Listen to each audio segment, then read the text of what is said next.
السلام عليكم ورحمة الله وبركاته. قصتنا اليوم عن أخ وثنتين خوات، 3 أخوة، 2 خوات وأخ من أفريقيا، من السودان. ذهبوا إلى إحدى الدول، إلى ألمانيا، وعاشوا في ألمانيا لمدة 5 أعوام، وكانوا يشتغلون في إحدى المولات التجارية الذي في مدينة ألمانية. وكان الأخ يشتغل في المركز، هو وأخواته الذين هاجروا من السودان إلى ألمانيا، وكانوا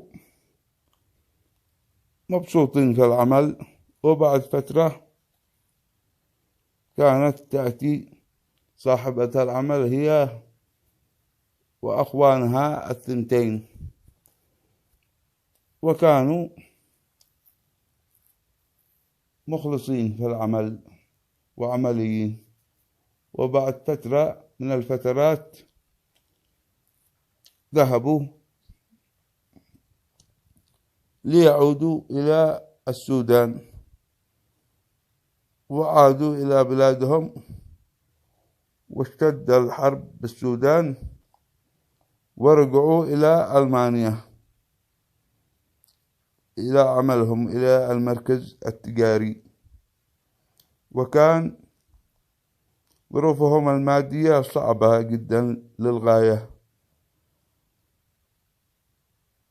رجعوا إلى عملهم الأول إلى المول، وكانت صاحبة المول فرحة فيهم من صفاتهم وأخلاقهم الحميدة الذي كانوا يمتازوا في أمانتهم وإخلاصهم الجيد.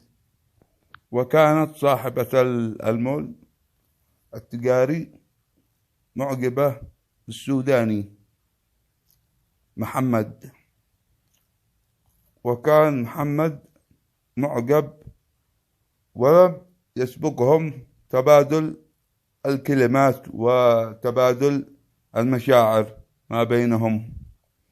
قام محمد بمبادلة الألمانية صاحبة المركز، ومن وقت إلى الآخر دخل بينهم كلام وعقاب، وقام محمد بالزواج من الألمانية، وكانت فرحة مستمرة. وبعد فترة كان لدى محمد 2 من الخوات، وكان لدى الألمانية